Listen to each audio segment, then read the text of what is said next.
the right wing has been circling like buzzards around the Afghanistan withdrawal, and they're like, this is the most, Trump's favorite, this is the most embarrassing thing that's ever happened in the business. We've never seen anything like this, which is his favorite phrase. We've never seen anything like this. Never, ever. This is nothing. No one's ever seen anything like this. Nothing's ever even been, no one's ever even seen this before. No one's seen anything like this before. It's embarrassing. This is terrible.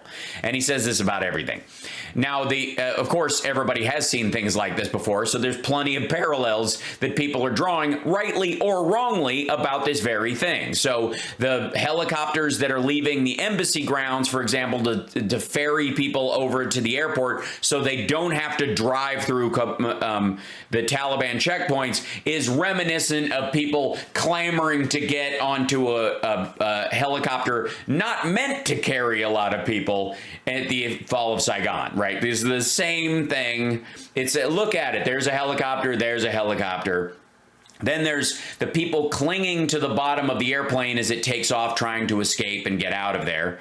And that's reminiscent of the guys falling out of the towers, right?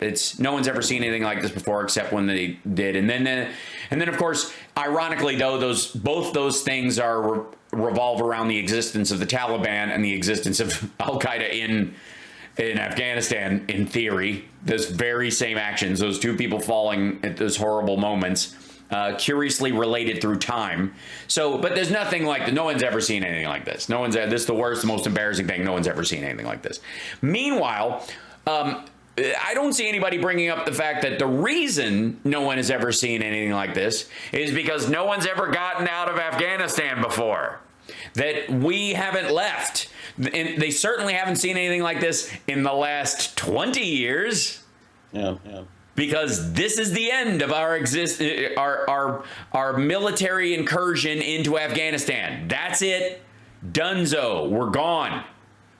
This is just how it's going to work. This is and I have been looking, watching all of the back and forth about this on the news, and every single person that is talking about this is there had to be another way of doing this. And Trump is the closest thing to presenting a version of reality wherein, he said you could have done it this way. Did you see what his plan was, Johnny Million? No. What was his suggestion? His plan was, first you get the people out, the embassy personnel, the Americans, the civilians, which would collapse the government, but we'll hold at that point. You evacuate every civilian who's working in conjunction with the government. You pack up our embassy. Listen to me.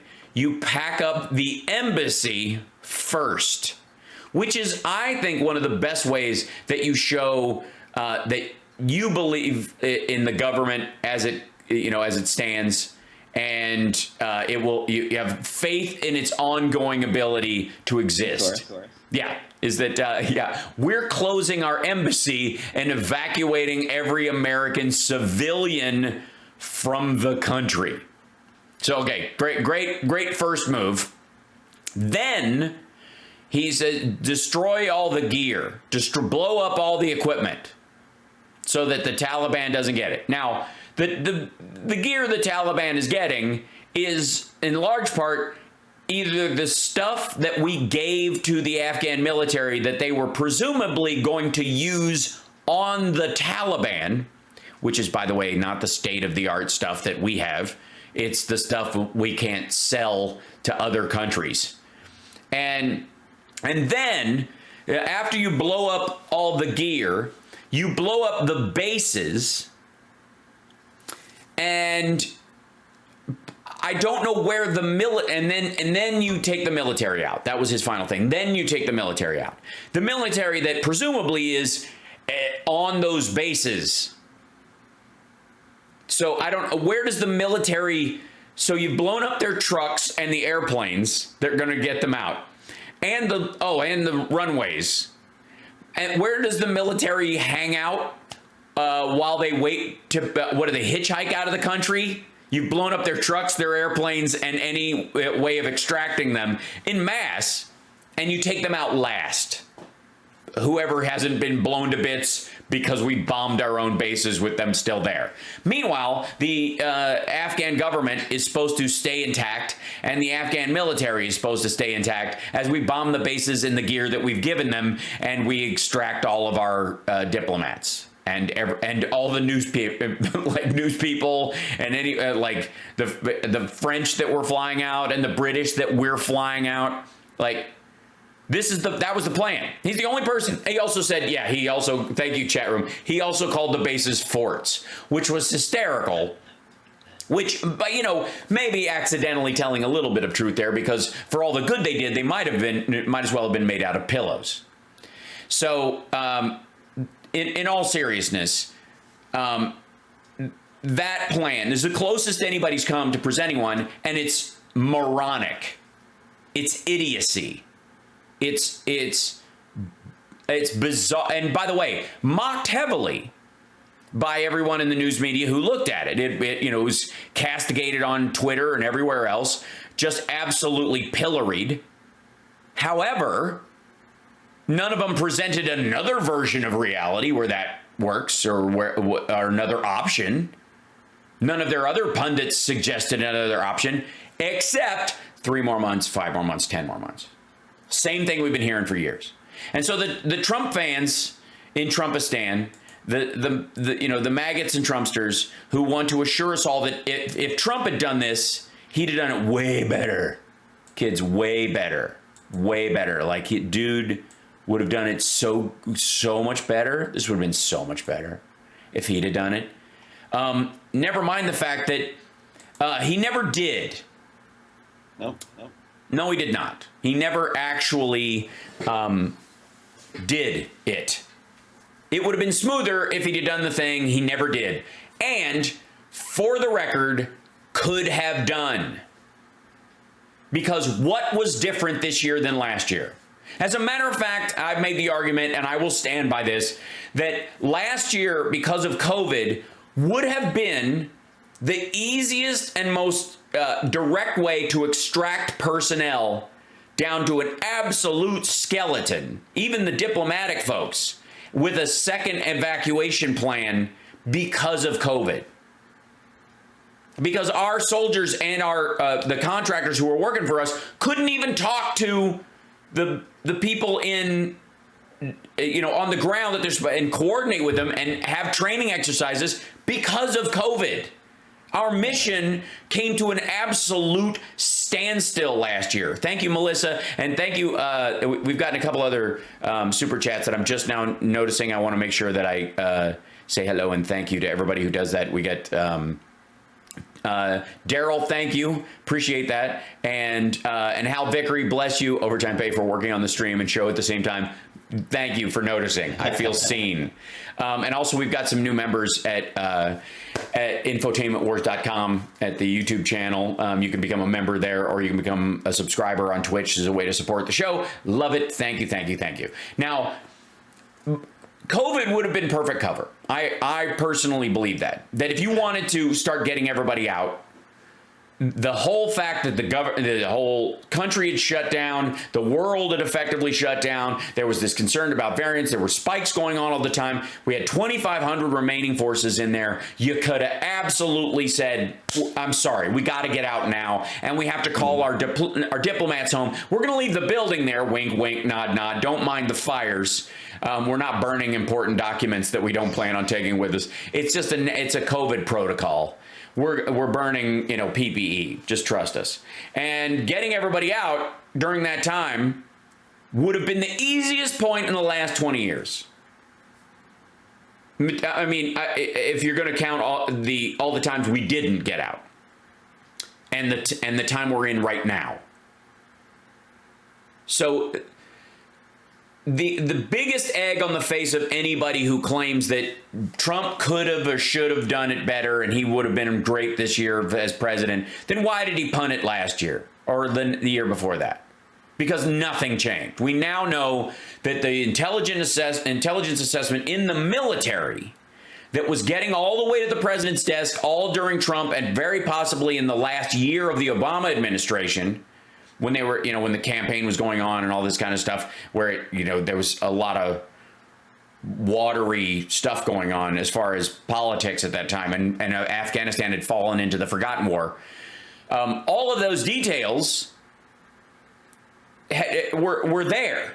We knew this. We knew there was an overly rosy picture. This is, I mean, if the one comparison nobody's making is this particular one to Vietnam, that in the end of Vietnam, the generals were giving an we just need to stay a little while longer. We've got this together. That is the most direct parallel. Everybody's happy to make the helicopters off the embassy parallel. Everybody's happy to make the extraction. It's like a fall of Saigon. They're happy to make those kind of material ones because they have pictures involved. But the real singular parallel between these two conflicts is that in the last years of them, the generals were painting an overly rosy picture to try and complete. And by the way, I'm not even 100% faulting them for doing it, because they may have genuinely believed it. They may have genuinely gone, yeah, we always hear this crap from grunts on the ground. We know that we're seeing this, and we're hearing from these guys that they're going to pull back, and so they're coordinating all this stuff. And they may genuinely have believed that it would have just a little while longer. But it's not. That's why we have civilian leadership. That's why we have a president who's a civilian, who's the commander in chief, because they can override that and go, no, you guys think everything is a nail because you live as a hammer. And that's okay, because sometimes we need carpentry, and it's super important. You do your jobs great, but sometimes this ain't your job. And your job the perspective that you go through your job with is not useful in this circumstance. It is better served us moving you somewhere else where you can do some good. So I mean, even faulting the generals for doing this, I'm not even doing that. I'm just saying the reality didn't change. And the reports to the president in the PDBs did not change anytime over the last 5 years. Did not. So if Biden says we're getting out because they're painting an overly rosy picture, and the real intelligence is that there's no there with the government, there's no there with the military, we got to get out. We're not messing around. We can, and the statement he gave, and we got to take another break. The statement he said, in both in his interview with Stephanopoulos, the couple of addresses that they've made, and then yesterday speaking and having a presser, I think the key phrase that he finally said, which I think summed it all up, was, if Osama bin Laden had attacked us from Yemen, would we be in Afghanistan right now? Would we? Because the Taliban ran Afghanistan then. Would we have said that's worth $1 trillion and the lives of our citizens and our soldiers to go in there and and regime change that country from under the Taliban, apropos of nothing, apropos of it not applying? Would we have done that? And the answer is, of course not. I mean, Bush would have wanted to. But the reason Afghanistan was seen as the good war was because it was the one with the point. And that would have been Yemen, had Osama bin Laden been there. The other question is, would we be in Yemen for 20 years? No. So, this is, the fact that there's no there, and there definitely has not been for the last 5 years, is the thing that I am not hearing any answer from anybody, any critics on the left, or any hawks on the right, or I guess just freak out, Biden must resign impeachment talk on the right. None of them are saying, well, Trump was getting the exact same assessment in 2019 and in 2018. Why didn't he do anything?